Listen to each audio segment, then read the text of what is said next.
Hi. పశ్చిమ బెంగాల్లో ఎన్నికల నగారా మోగిన తర్వాత కూడా లక్షలాది మంది ఓటర్ల భవిష్యత్తును త్రిశంకు స్వర్గంలోకి నెట్టింది కేంద్ర ఎన్నికల సంఘం.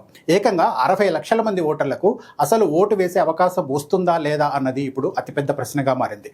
దేశ ఎన్నికల చరిత్రలోనే ఇంతమంది ఓటర్లను కన్ఫ్యూజన్లోకి నెట్టడం ఇదే తొలిసారి. పశ్చిమ బెంగాల్లో మాత్రమే ఎందుకు ఈ పరిస్థితి వచ్చింది? దీనికి బాధ్యులెవరు?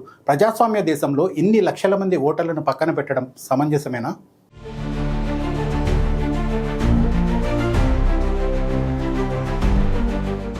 కేంద్ర ఎన్నికల సంఘం ప్రధాన కమిషనర్ జ్ఞానేష్ కుమార్ బెంగాల్ ఎన్నికల షెడ్యూల్ను ప్రకటించిన సమయంలో కొన్ని కీలక విషయాలు వెల్లడించారు.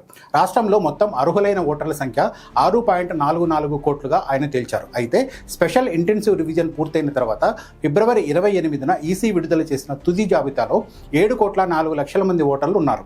ఇందులో 60,06,000 మంది ఓటర్ల పేర్లను పక్కన పెట్టి వారి అర్హతను అండర్ ఎడ్యుడికేషన్ అని మార్క్ చేశారు. అంటే వీళ్ల పేర్లను న్యాయ పరిశీలనలో ఉంచారు. ఓటర్ల జాబితాలో పేర్లు ఉన్న న్యాయాధికారుల నుంచి క్లియరెన్స్ వస్తే తప్ప వీళ్ళు ఈ ఎన్నికల్లో ఓటు వేయలేని పరిస్థితి. ఈసీ చేపట్టిన ఓటర్ల జాబితా సవరణ ప్రక్రియపై న్యాయపరమైన సవాళ్లు ఎదురవడంతో సుప్రీంకోర్టు జోక్యం చేసుకుంది. ఫిబ్రవరి 20న సుప్రీంకోర్టు ఇచ్చిన ఆదేశాల మేరకు కలకత్తా హైకోర్టు పర్యవేక్షణలో సుమారు 500 మంది న్యాయాధికారులను ఈ కేసుల పరిశీలన కోసం ప్రత్యేకంగా నియమించారు. ఇతర రాష్ట్రాల నుంచి కూడా న్యాయాధికారులను పిలిపించారు. వీళ్ళు ఈ 60 లక్షల కేసులను విచారించి అర్హతను నిర్ధారిస్తారు. ఇప్పటి వరకు దాదాపు 10 లక్షల కేసులను పరిష్కరించినట్లు కోర్టుకు సమాచారం అందింది. న్యాయాధికారులు అన్ని కేసులు పరిష్కరించిన తర్వాత సప్లిమెంటరీ జాబితాలను విడుదల చేస్తారు. ఆ తర్వాతే అర్హులైన వారి పేర్లు ఓటర్ల జాబితాలో చేరతాయి. సాధారణంగా ఎన్నికల నామినేషన్ల చివరి తేదీ వరకు ఓటర్ల జాబితాలో పేర్లు చేర్చుకునే అవకాశం ఉంటుంది.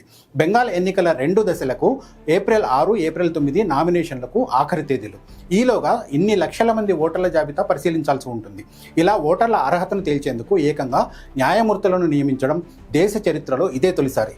గత డిసెంబర్లో ఎలక్షన్ కమిషన్ 8,100 మంది కేంద్ర ప్రభుత్వ ఉద్యోగులను మైక్రో అబ్జర్వర్లుగా నియమించింది. ఎలక్టోరల్ రిజిస్ట్రేషన్ అధికారులు తీసుకున్న నిర్ణయాలను వీళ్లు సమీక్షించారు.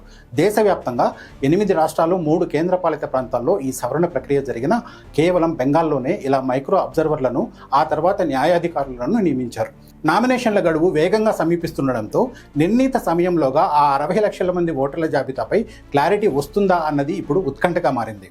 బెంగాల్ లాంటి పెద్ద రాష్ట్రంలో 60 లక్షల మంది ఓటర్ల నిర్ణయం ఇప్పుడు ఎన్నికల ఫలితాలను మార్చగలదు. నామినేషన్ల ప్రక్రియ పూర్తయ్యేలోపు ఈ జాబితాలో ఉన్న ఎంతమందికి ఓటు హక్కు వస్తుందో చెప్పలేం. వీళ్ల భవిష్యత్తు ఈసీ చేతుల్లో కాదు, న్యాయాధికారుల చేతుల్లో ఉంది.